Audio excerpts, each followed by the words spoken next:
this one. Then, wait, hold on. Hold on again. Yes, come. Okay.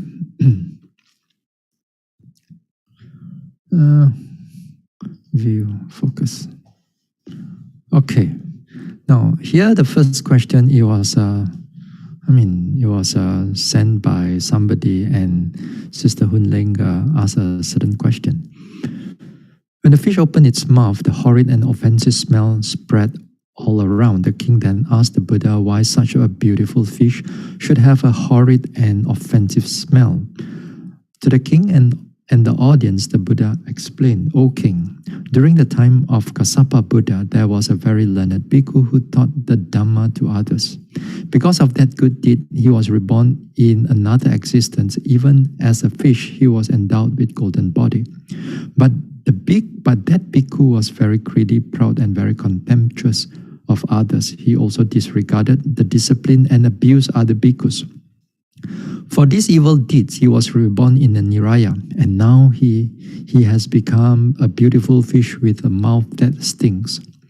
The Buddha then turned the fish and asked whether it knew where it's going to its next existence. The fish answered that it would have to go again to Niraya, a hell, and it was filled with great despair. As predicted, on its death, the fish was reborn in Niraya to undergo another term of continuous torment. All those present hearing about the fish got alarmed. To them, the Buddha gave the discourse on the benefit of combining learning with practice. Okay, now. Here, the above is from the Dhammapada verse 334, 337. The question is this: is it possible for the fish to converse with the Buddha and know its future destiny? Please enlighten us on this. Okay. So you want to know how the fish talking to the Buddha, or how the Buddha talked to the fish? Okay. There are. Let us go to this Dhammapada. And she's asking about how the Buddha can able to talk to the fish. Now, this particular story, it was, it is in the Dhammapada, and also in the Sutta Nipata. In the Sutta Nipata, Kapila Sutta, and this is Sutta Nipata. I think, if I'm not mistaken, it's 13. I think it's 13. I think so. 1-3. Yeah. So here in the, you have to read the Kapila Sutta, both its sutta and also the commentary. Yeah? But the Kapila Sutta is only verses, only a few verses here and there. But the background of the story is about this fish that has to go through another hell, in the next life. Okay. Now let me go through with you. We stop the sharing, and then I'll share with you that particular sutta. Okay. Kapila Sutta there. Okay. Wait now. Now here what I'm doing right now is the commentary of the Kapila Sutta, whereas the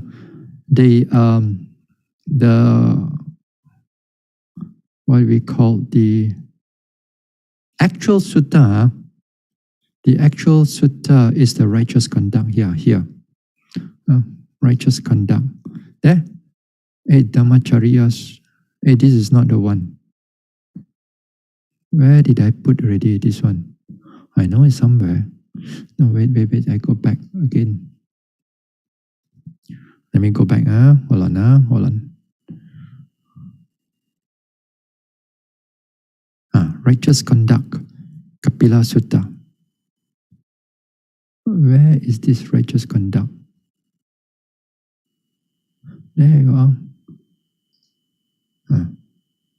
What do you call it, Ramaj? Is this the one? Yeah, I think this is the one, yes.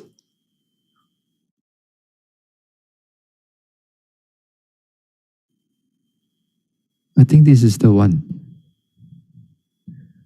But anyway, this sutta is only verses only. Yeah?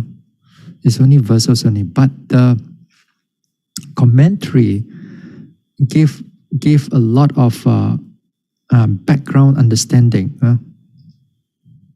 on Kapila. It's called Dhamma, this one. Anyway, now, here there is two monks. There's two monks. One monk is called the elder Sodana, and the younger one is called Kapila. But this happened during the time of the Buddha Kassapa.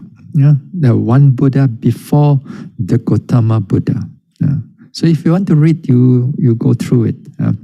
Now, in these there's two monks here. Okay, the elder one, in terms of he said that. Sorry. Okay, hold on. Let me close this one. It's easier to read. Now, in terms of the elder one, it is said that he wants to feel the vocation of practice. He wants to feel the vocation of practice. That means he go into meditation. But the younger one, it is mentioned that it says that I'm still young, so I fulfill the vocation of practice when I'm old. So he undertook the vocation of scriptural study and become an expert in the Tipitaka. Okay, but then, because he is famous and his mastery, he becomes like intoxicated with himself. He thought that he's wise, therefore he is looking down on others. Then he begin to mention what is actually not allowable to become allowable, what is supposed to be allowable, not allowable, and what is blameworthy, supposed to be blameworthy, then he mentioned it is blameless, and and then the many bhikkhus approach him that you should not talk about all these things. But then, because he's egoistic with his, because of very egoistic about his what do you call,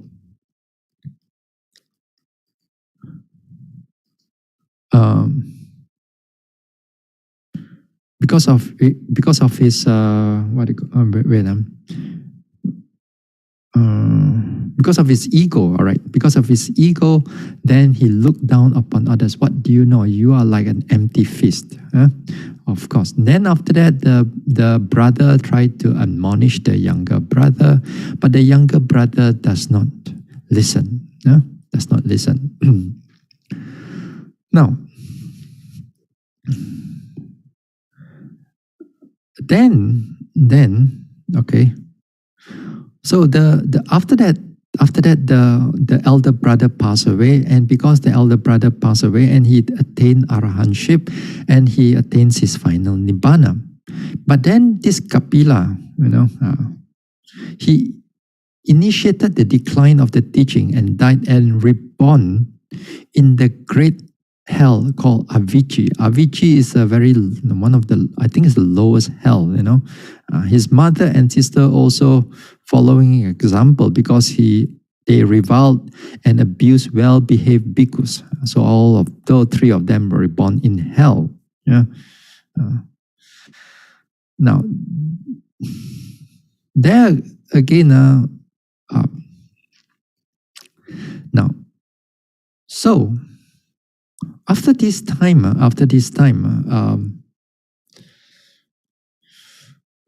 then, from this paragraph, just then, as a residue of his torment in hell, Kapila was reborn as a fish in the Achiravati river, with a golden color, but with a foul odor coming from its mouth. One day, all the fishermen children took nets and went to the river thinking to catch fish. They cast their nets into the river, and that fish entered in one of their nets. Seeing this, the entire fishing village shouted and applauded. But I can't see because this one is blocking. Okay, now applauded. Our sons have caught their. And it's a golden fish. The children will be prosperous. Now our king will give us abundant wealth. Okay. Then the 500 monks put the fish in a boat and went to the king. When the king saw them, he asked, "What is this?" And they replied, "It is a fish, Lord." When the king saw the golden fish, he said, "The Blessed One must know the reason for its color." And he took the fish to the Blessed One. When the fish opened its mouth, it filled Jeta Grove with an extremely foul odor. The king asked the Blessed One, "Why, Bhante, does this fish have a golden color, and why does it emit such foul odor from its mouth?" The Blessed One replied, "The great king, during the time of the Blessed Kassapa, this fish was a bhikkhu named Kapila, who was learned and who has received the heritage of the teaching. But he abused and reviled bhikkhus who will not accept his own word, and he brought about the destruction of that Blessed One's teaching. Since he did so, on account of that karma, he was reborn in the great hell Avicii. And as a residual result of that karma, he has now become a fish. Since for a long time he taught the word of the Buddha and spoke praise of the Buddha, as a consequence, he has such a color. But since he abused and reviled the bhikkhus, he emits foul odor from his mouth. Shall I make him speak up, great king?" Yeah? "Yes, Blessed One." Now, the Blessed One addressed the fish, "Are you Kapila?" "Yes, Blessed One, I am Kapila."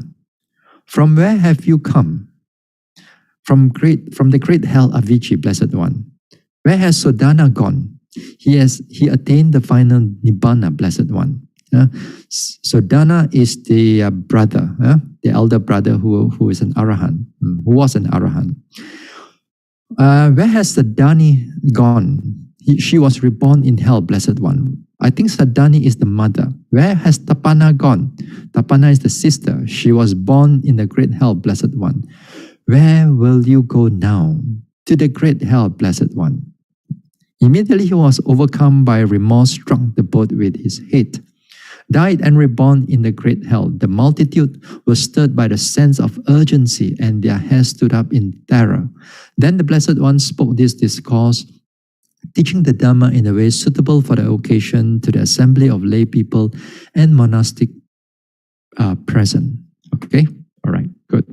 Now we come back to the question. Yeah? We come back to the question. The question asks.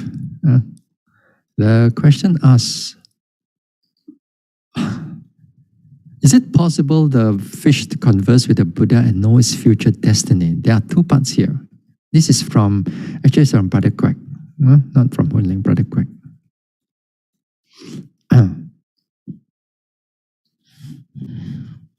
Now, is it possible for the fish to converse with the Buddha and know its future destiny? It is possible, of course. It is possible. The first one, it's the intervention of the Buddha's psychic power. Is the intervention of the Buddha's psychic power. You see, the Buddha's psychic power, it's beyond us.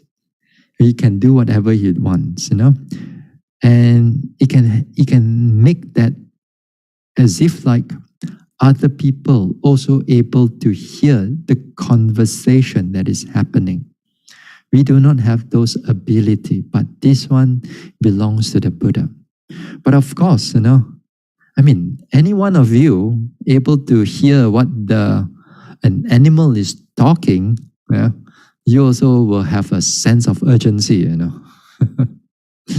And talking about their past life also, in this sutta, so even the fish can able to remember its past life. Yeah. So this one, it's belong to the psychic power of the Buddha. Yeah. And of course, it's good that when they have the sense of urgency, then everybody will start to do a lot of good deeds and then abandon the unwholesomeness and then purify the mind. Yeah? This is one thing. And know its future destiny. Okay, this is another thing. The future destiny, it's called in Pali Gati Nimitta, and it is as part of this karma and its effect. We have Gati Nimitta, that means sign of a destiny. That means sometimes when we die or going to die, sometimes even we hear of people able to see their next destination already. For example, they see fire and fire and fire, then then the next life is like you are going to be cooked in the hell or whatever hell. Even in like this hell, there are many layers of hell, and then also in the commentaries also mentioned, in the suttas also mentioned there's a number of hells. So Avicii is the lowest hell. It's the terrible hell, and for a long period of time, the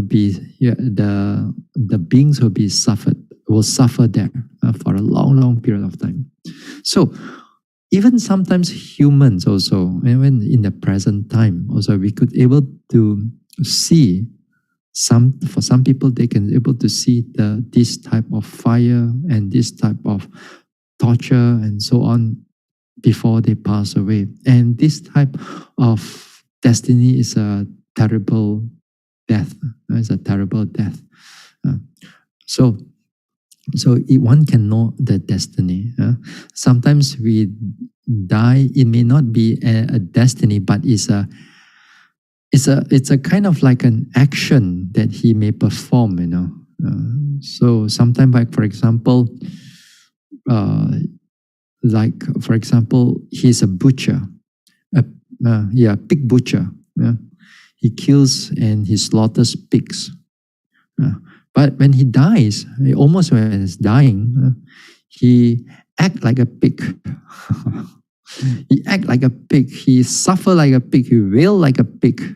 Then after that, die. That means it shows the sign of like a sign of an action already. This is like an action. That means the next life also is terrible. It's going to reborn in the animal kingdom or maybe as a pig also. So this one. Sometimes people, when they die also, almost before they die, they also see the signs of, they see things, they see beautiful things, they see beautiful kind of like nice things or terrible things, not the place, but the kind of like things. Like they see a saw maybe, or they see a cauldron maybe. With a fire and so on. So it shows that it's going to be a bad destination. Now, so too when this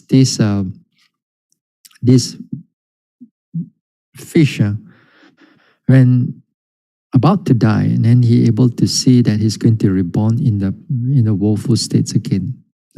So it's terrible. So being a monk also, right now being a monk, and once you are a monk, or even if you are a lay person, you revile other monks, which can be arahants, can be anagami or sakadagami or sotapanna, or even a virtuous monk, one may not be enlightened. If you can tell bad deeds, talk bad about them, I mean, those things are not wrong. You say what is wrong and what is blameless. You will say this is blameworthy. You don't check your background and so on. You become very emotional. Sometimes there are people who do that. They become emotional. They revile and they blame monks and so on. But of course, if you do that, if the monk is actually right, or the nuns are actually right, then there's a big, huge karma. But also, if the monk is wrong, and then you blame the monk or then blame the nuns, but you blame it with a lot of anger and a lot of emotion and a lot of discontent in the heart, and then also you're going to have a lot of unwholesome karma. Of course, the monk also will get it, not to say they don't, but just be careful, especially when they come into the world of wholesome, virtuous people. You open up your mouth or you think wrongly, there's a lot of strong karma.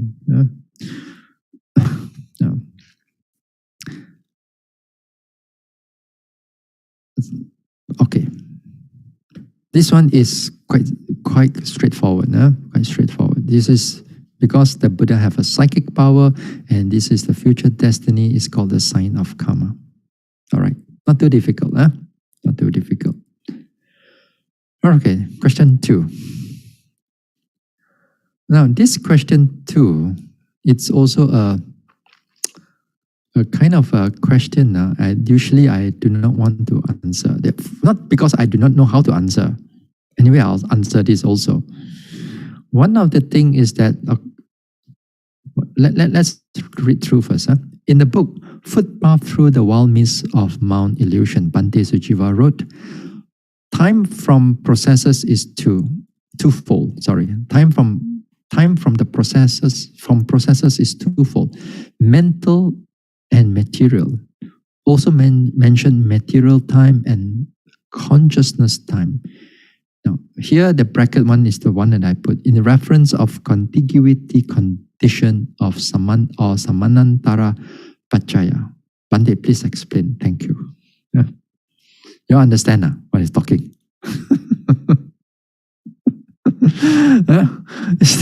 It is not this one unless you have the book. Okay. Now, as I said that before I go into that particular book, you see, this book is written by Reverend Sujiva, or maybe next you written by somebody else who is still alive, and it's good that next time, first thing is that you have to go and ask the author of this one first before I comment on their work, and it is not. This. If you ask me personally, if you come to me and you ask to me personally, not in the recorded and also on Facebook also and so on, and this thing is like this thing is, you can see it again and again. But if you ask me personally on a personal basis, I can explain a little bit more. But if you ask me on the open basis, in that sense, I cannot able to answer you much, because again, we have to respect whoever the author is, But if you ask me a book that the person already passed away, then perhaps I can able to answer you better. So anyway, but because that I will still answer you on this question because it relates to Abhidhamma. It relates to Abhidhamma, and to understand it a little bit, I think also it's good. Okay, let's go back to the this one. Now we go to that book, Footpath. Okay. Now this is called the can you all see this contiguity conditioning? Can I hope you all can see. Okay. All right. Contiguity conditioning, Samantara Paccaya. Now, before we talk about what is Samantara Paccaya or contiguity conditioning, the English word itself is that it's hardly we use. We only use this word in the psychology and also in the Abhidhamma. And normally we don't use this word. No? Normally this is not a very common word. But anyway, I wrote down something just now earlier on, just to understand its meaning of what is this contiguity. Okay, can you see the question again? Okay, the footpath. Okay, you can see the question. All right.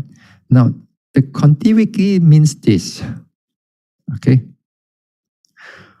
Contiguity means next to or link. For example, the nations bound together by geographical contiguity. Like for example, Europe is connected. All the states of all the different countries of the Europe is all connected in the sense of like they are one big mass of land, and then connected to Asia, connected to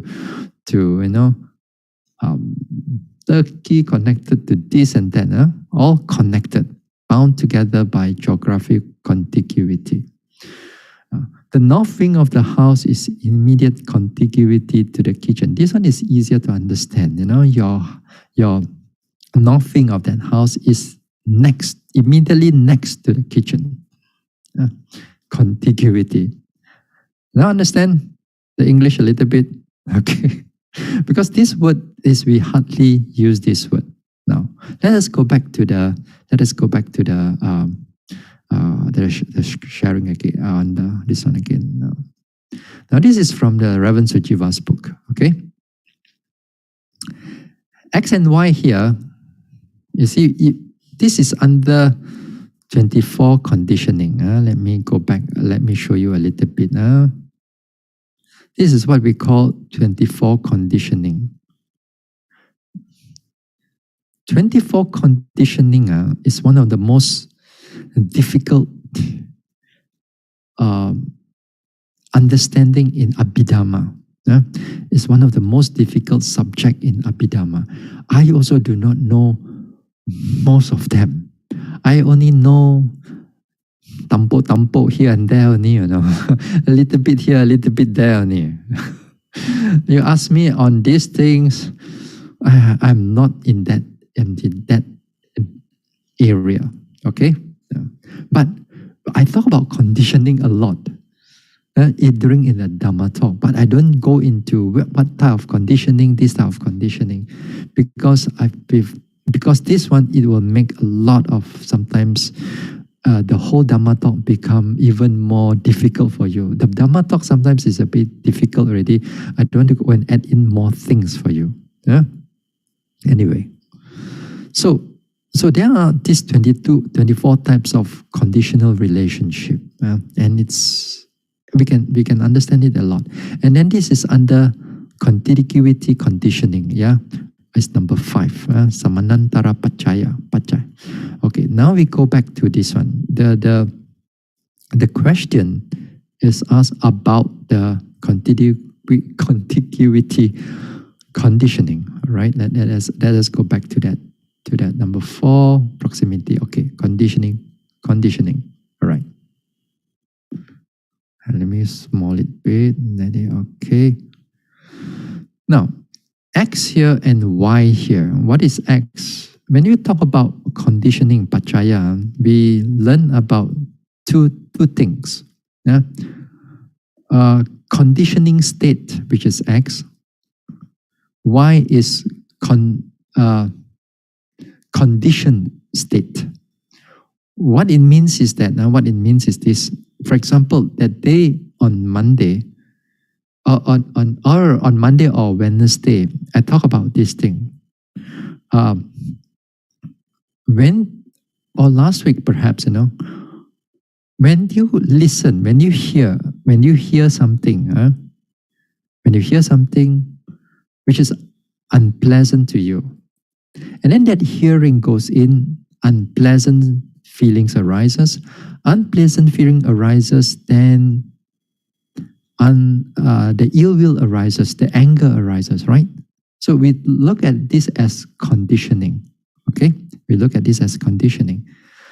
X means that, for example, the sound that comes in, this is the conditioning state. The sound conditioned the unpleasant feelings. Unpleasant feelings is the Y. Okay, unpleasant feelings is the Y. That means the sound arises and then it conditioned the Y to arise. So it's called a conditioned state. Y is a conditioned state in that sense. Okay.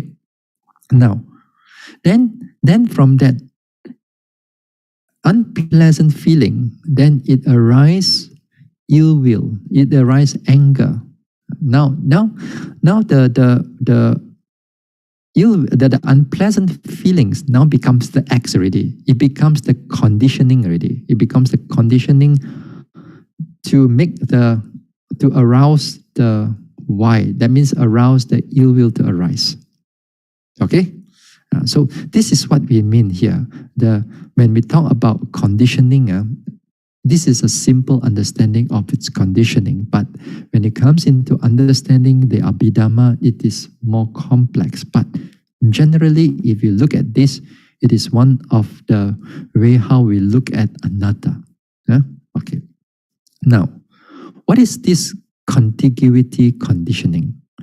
Now, here Reverend Sujiva wrote, this is considered essentially the same as a birth. A birth means the number 4, number 4.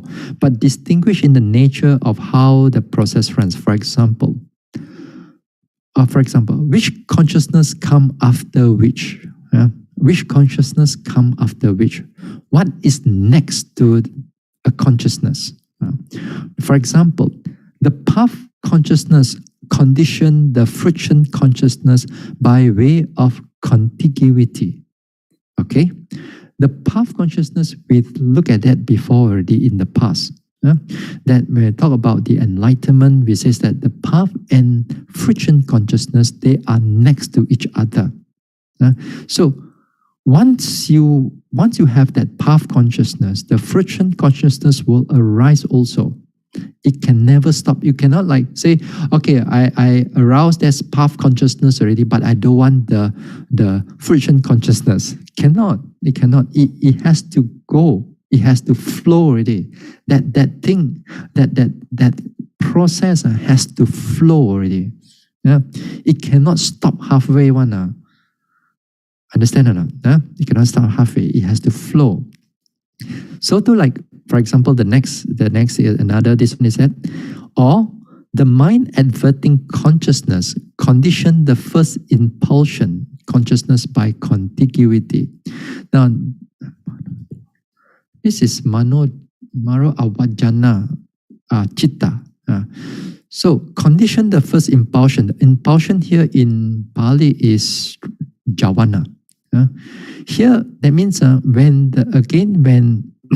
there is a trigger of mental processor, once you got this mind everything consciousness, the subsequent consciousness will flow through. In a sense that it will flow. It will not be able to stop because of its nature. So it's about the precision in the analysis of the process, but essentially it's the same in the sense of the force of flow. That means it's a consciousness has to flow. It cannot stop on this one. Okay? All right. Now, the question here just now, it talk about material time and consciousness time. Okay, it is in this paragraph. Okay. Now, an interesting comment on this, and an interesting comment on this is about this relationship goes on even if the material processes are interrupted, as in the cessation attainment of anagamis and arahant, nirodha samapatti, or in the case of mindless Brahma beings, asanya satta. This mindless Brahma beings, we talked about it last week, isn't it? Also during the time of Q&A. Now, time from the processes is twofold: mental and material. That means there's mental time, there's a material time. Okay, here in these cases, the flow of matter goes on, and thus material time is present with it. But the consciousness itself is not there. But the flow of consciousness time goes on, and this because of this conditioning force. It seems absent because the difference in terms of matter and mind in the conditioning connected with time. 明白吗你们？不明白。Of course, it's not easy to understand. It's quite let us go on. Let us define this a little bit for you. All right. First of all, you have to understand what is Nirodha Samapatti. In the Nirodha Samapatti, only anagamis and arahants, and they have mastery on the 8 jhana, then they can achieve this Nirodha Samapatti. Attainment of cessation. Nirodha is cessation, Samapatti is attainment. Here in the attainment here, what happens in that anagami or arahant is that the person or the yogi which is meditating at that time, when he goes into do certain preliminary practice, preliminary conditioning, and then he goes into vipassana, jhana, and then samatha, vipassana, samatha, until he goes up to the 8 jhana, comes out of the 8 jhana, he goes into Nirodha Samapatti. And when attainment of cessation here, it means that the mind completely suspended, completely cut off, but the body is still alive, as if like it is dead, but it's still alive. Even the breathing also, it seems to stop also. Then we may think that how this medically can be, if we can explain that, the body needs oxygen and so on. That one beyond our capability to understand these things. But in Nirodha Samapatti, then the whole mind is suspended. And you can able to suspend this mind for 7 days. 7 days, they have the yogi has to get out of it. If they say they cannot get out, then the body will deteriorate. The person may actually die. Right? May actually die. Now, so within 7 days, he has to get out from that Nirodha Samapatti. So when that thing happened, it says that the body is still aging, right? The body is still aging.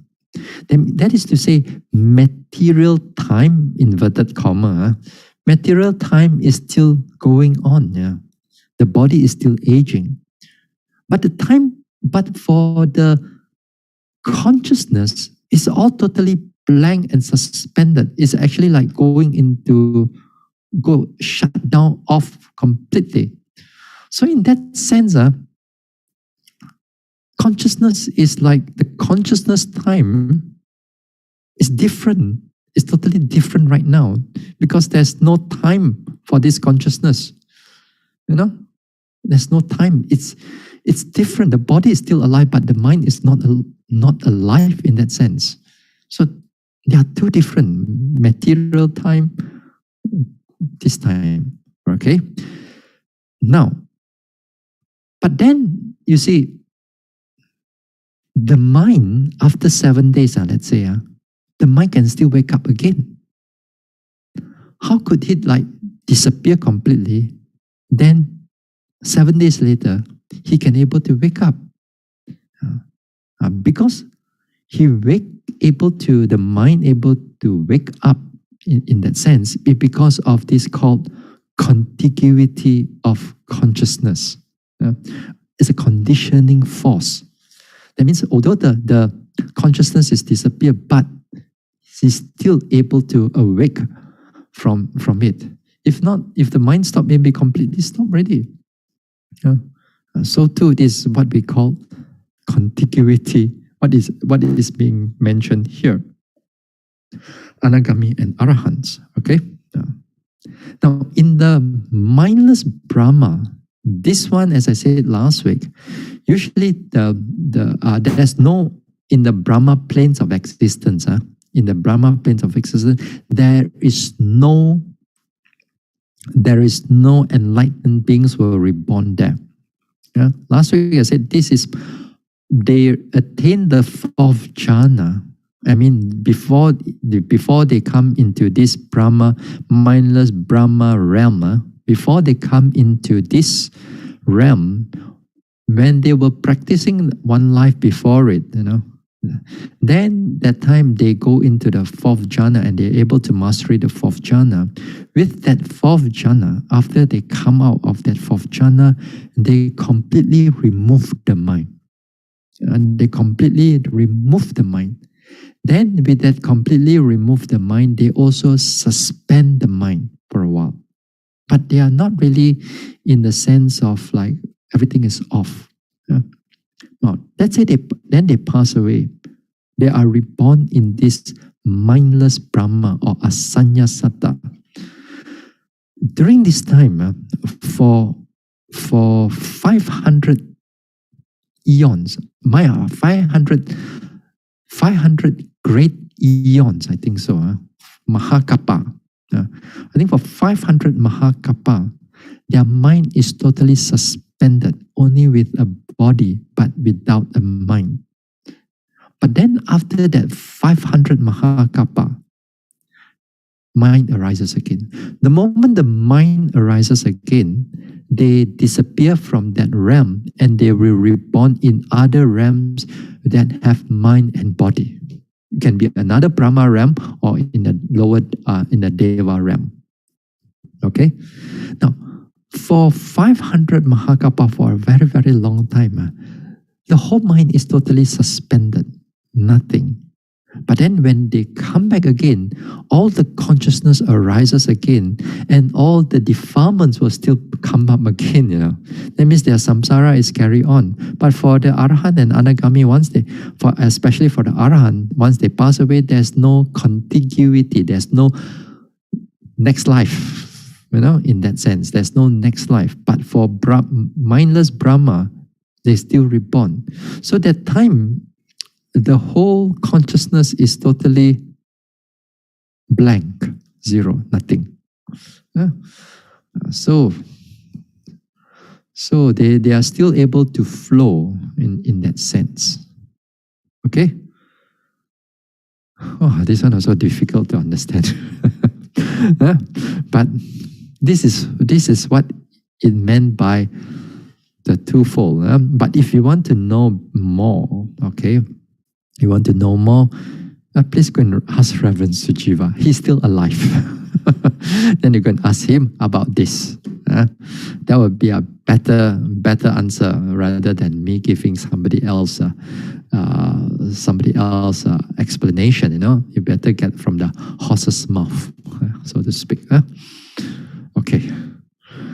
Next one. What is the third question?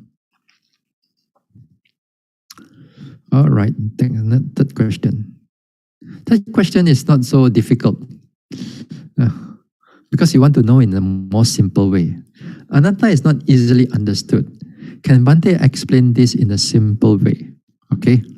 Now, just now when we talk about the conditioning, we talk about conditioning when you hear a sound, And then when the sound arises, the unpleasant feeling arises, the ill will, and ill will arises more thinking, and more thinking arises the intention to harm, to kill, or whatsoever, So when we are understanding in this way, this is what we call understanding on the nature of conditioning.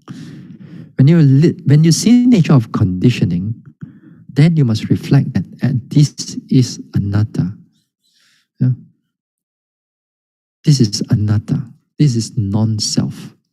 Okay. Just now we earlier talked. Now we're going to talk about it even more simple way. We're going to look at it in an even more simple way about this anatta. Now, before we talk about why it's not easily understood, it is true it's not easily understood, but why? Because when we look at this concept of anatta, we always look at it from the view of atta. That means we always see it with self on the something which is not self. Every time that filter in front of us, like our eyes have a certain color, a certain filter in front of the eyes, and then let's say that filter is red color. But then somebody were to tell you, hey, there's green color, there's blue color, there's this color, that color. Then you say, for you say that, yeah, true. But you still see them with red color. You always see them with red color because that red color is not being removed.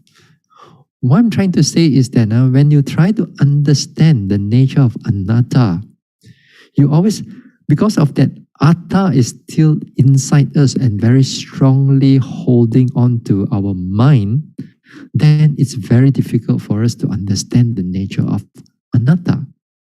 That is one thing, it's difficult to understand. Yeah. It may be right in front of us, but we do not see it as anatta. Okay.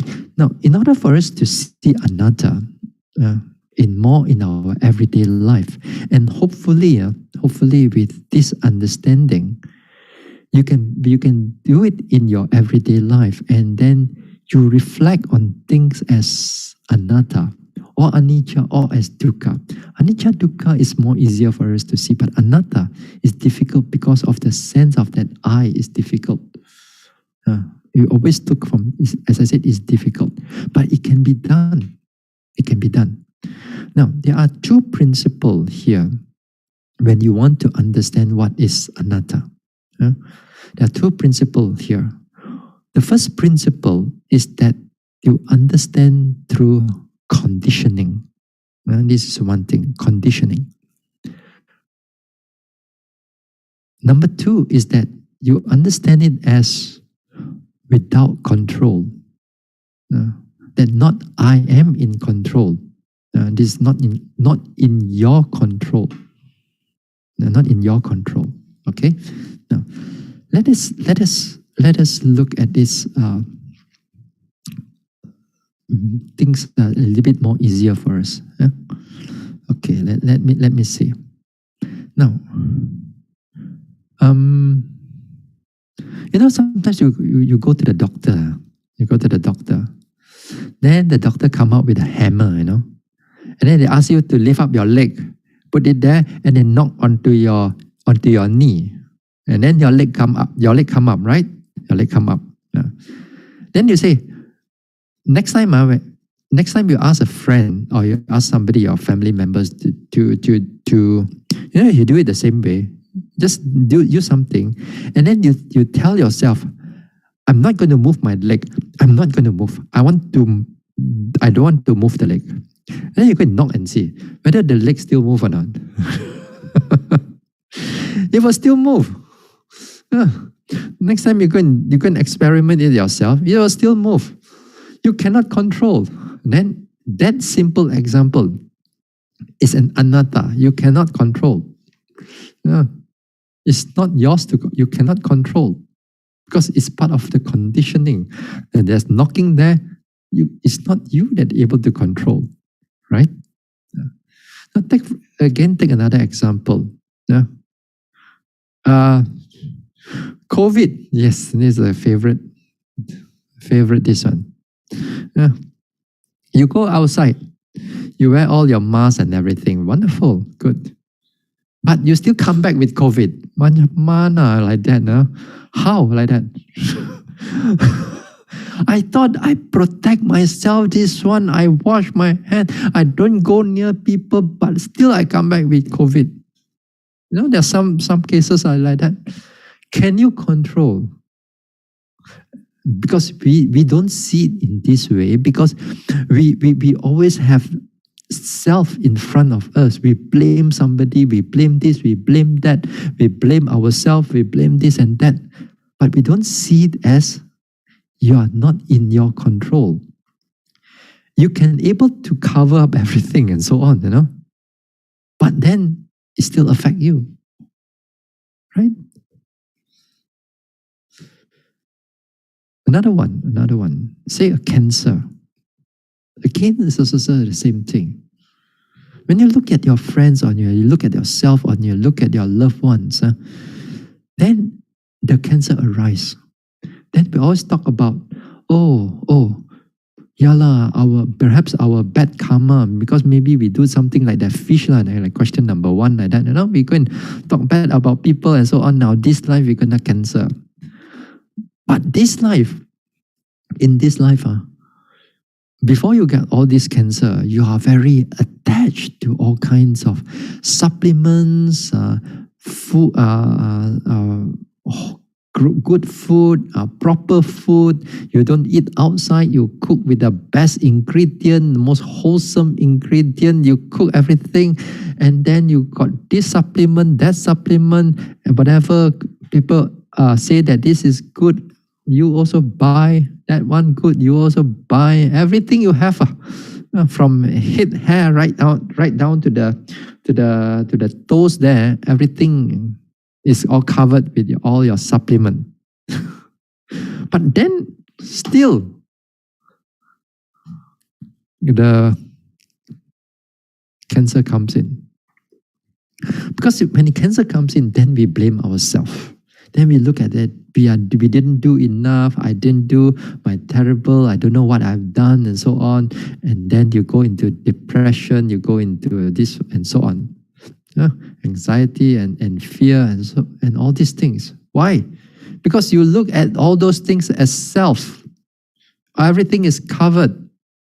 You don't realize that this is part of, you are not in your control. You can able to thought you can able to control, but this is not within your control. Sometimes, for example, when we are cold, the body shivers. That also is not within your control. It has to come. But this is all these things is right in front of us, but we don't see it as anatta. We don't see that this is part of something is not I that able to control. Yeah. Or last time, this is only in my early 20s, you know. The lecturer is giving a talk on biochemistry. Talk on biochemistry, and biochemistry sometimes it can be very complicated. You know, for example, let's say the Krebs cycle. You know, Krebs cycle. Krebs cycle is like how your glucose turns into energy. How this glucose turns into energy, and all the phases that it has to go through within the cell. You know, so you have to remember, okay, this tricarboxylic acid and so on, and then after that it breaks down, and how all this CO2 come out, oxygen come in, and everything. You see that all these things, and that time when the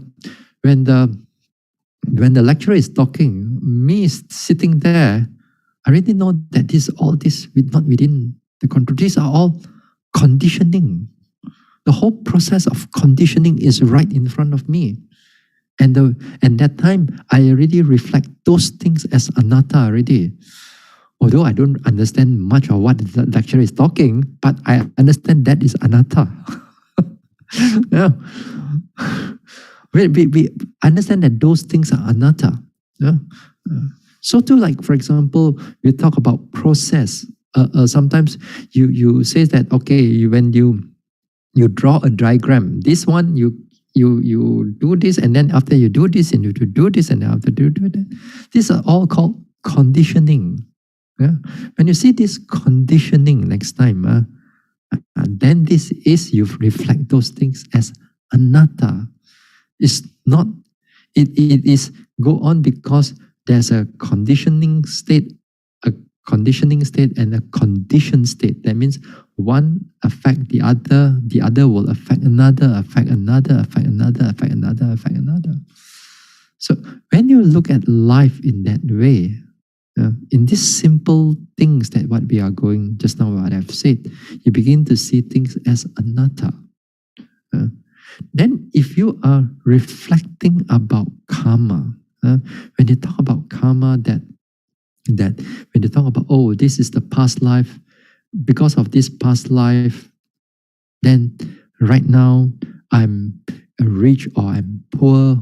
This is because. Then if you look at that too, you also look at it as anatta. Understanding of karma is understanding of anatta. When you break a precept, then there are consequences. Reborn here, reborn there. These are again anatta. All right? Simple understanding. And when you do this again and again, understanding condition that it is not your control, it is also not the control of some almighty God or some kind of external beings, that they are just processes, they are conditioning each other, and they just flow in that sense. So if you're able to notice that in that everyday things, then you understand, at least have a better, clearer understand of anatta. It's not difficult to see once you know how to see it.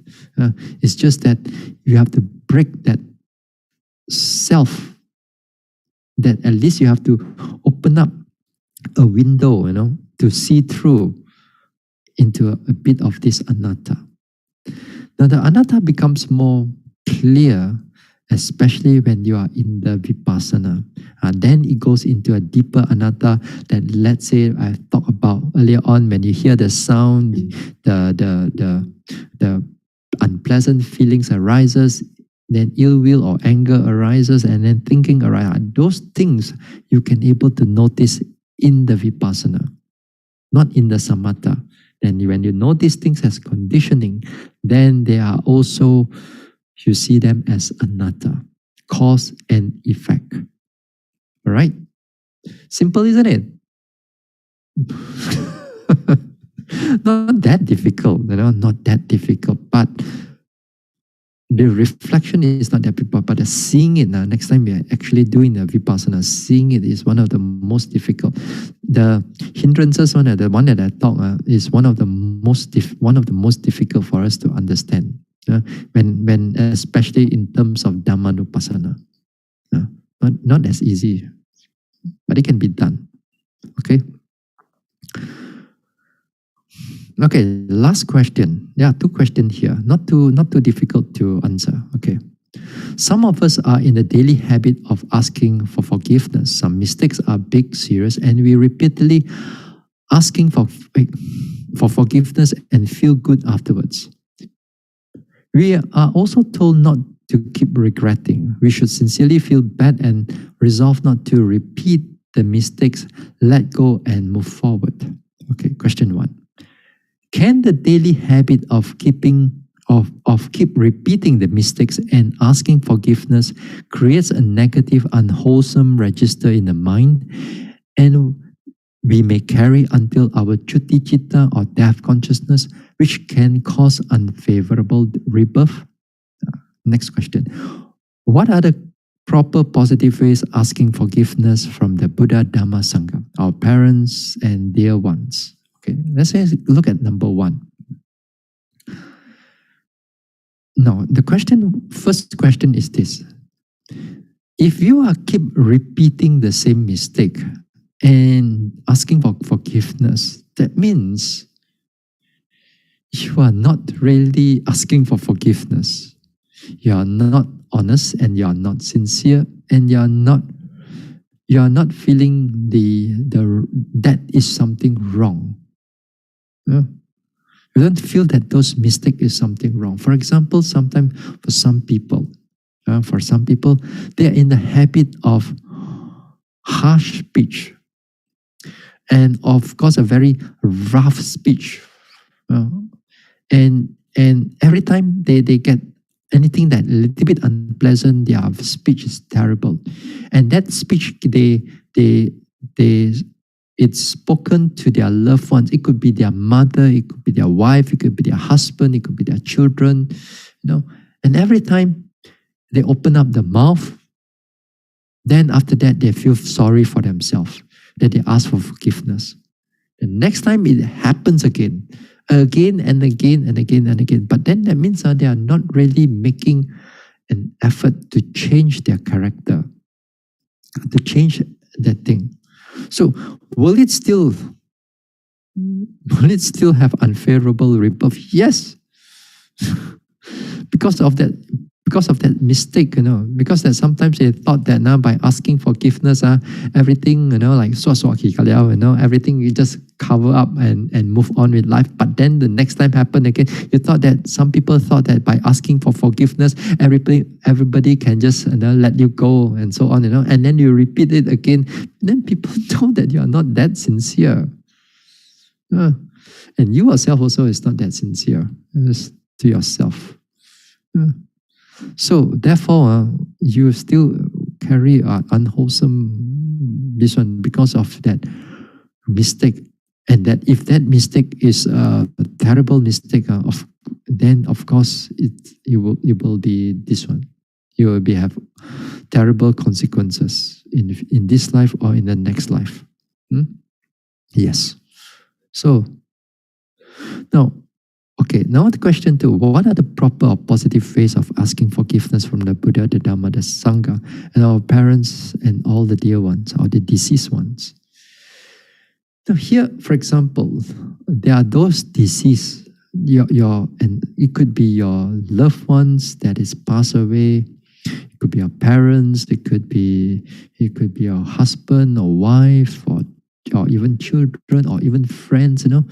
That sometimes we spoke wrongly or we act wrongly or ignorantly in the past. And then once we're able to realize it, because perhaps you may have some Dhamma in you right now, then we reflect back, then we know that that was something wrong that we have done.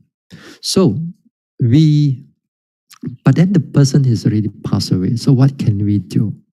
Then here, what can you do except asking for forgiveness? Okay, so what are the proper ways or positive ways? The most important of it is that you must be sincere.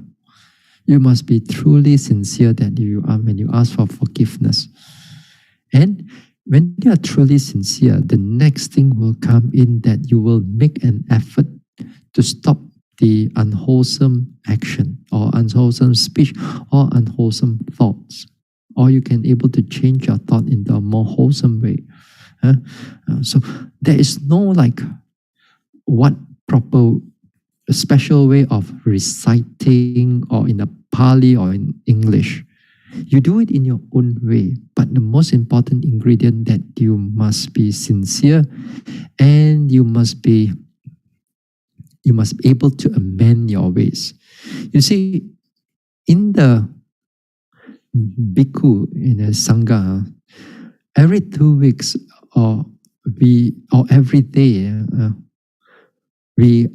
if we are living with other monks, we ask for forgiveness from other monks. Sometimes we may open our mouth and then we may affect other people, and whether intentionally or unintentionally, then we ask for forgiveness. We ask for forgiveness from them. So so here you must be sincere. You must be sincere. You must be able to try to amend your ways. So hopefully that these people, they can able to change. So this is what this is the most this one. And then the problem is that when you offend enlightened ones, that is problematic. That is really problematic, because the enlightened one is not going to be right there in front of their head. Okay, enlightened already, or sotapanna in their forehead there, or arahant and so on. And then they're going to say it out, But sometimes there are people, even devotees also, they offend the person, maybe a monk, a lay person, or a nun, and when they get offended, that one, the consequences it's even more terrible, even more stronger, because of that virtue and also the development of the mind, that when you offend that enlightened ones, then it can be a problem. Therefore, we ask for forgiveness from the Sangha members also, from the Buddha, the Dhamma, and Sangha. With that, when we are sincerely able to open up our hearts that we have done something wrong, then when we try to amend our ways as best as possible, then only your path of enlightenment is open. If not, when you offend an enlightened one, then your path of an enlightenment, although you strive a lot, but somehow or another there's a lot of hindrance, a lot of blockages along the way. You find it very difficult. So we open up this one. We ask for forgiveness. Now, in the tradition of Burma, they have a Burmese tradition before the Dhamma talk, or sometimes before the chanting and so on. They have a phrase or a chant. They go through asking for forgiveness before they go into even Namo Tassa and so on. They ask for forgiveness. It's a long Burmese phrase. I used to remember, but now I don't remember so much of it. It's just a phrase, but most important thing is that within your heart, whichever language or whichever dialect you speak it out, but make sure that your heart is sincere. If your heart is sincere, then things will open up for you. Then only the character will change. All right? So that's about it for tonight. And before we go, give me about 1 or 2 minutes about next week. Now, next week, it's a Vesak week. And next week is a very busy week. Not for me. I got nothing to do.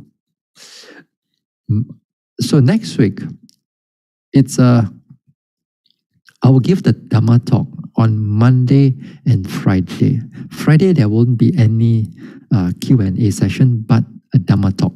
Okay? Monday and Friday. On Tuesday night, also same this one also. Next week. On Tuesday night, then we have Reverend Sujiva will be coming in for Vesak Eve Dhamma talk. Vesak Eve Dhamma talk. So that will start at 8:30. Now you can sign in maybe by 8 o'clock or 8:15, depending on Sister Hun Leng will start off this one. Same password. You come in with the one that you always come in with for this Zoom. Now this Zoom we can cater for 300 people. If it's full, then we go into we're still live in the in the Facebook also. All right. Uh, so on Wednesday, so Monday, Tuesday, and Friday I'll talk. I don't want to give on Wednesday because on Wednesday, and also Tuesday night actually also, there are so many talks in the internet. I saw that so many people are giving Dharma talk on the Vesa because Buddhist Society is organizing this Ajahn, this monk, this nun, this layperson to talk and so on. So many societies I've seen that's giving Dharma talk. So I don't want to burden you on Wednesday night again, because you want to hear, so you'll be overloaded with Dhamma, paucha, explode. So better I don't speak on Wednesday. Then on Friday, then we'll come back again for the Dhamma. So Monday and Friday I'll talk. And Tuesday night, Reverend Sujiva will give a Dhamma talk. And of course on Wednesday you can go and search for all the Dhamma talks, whichever you like. All right. Okay. So that's it for tonight.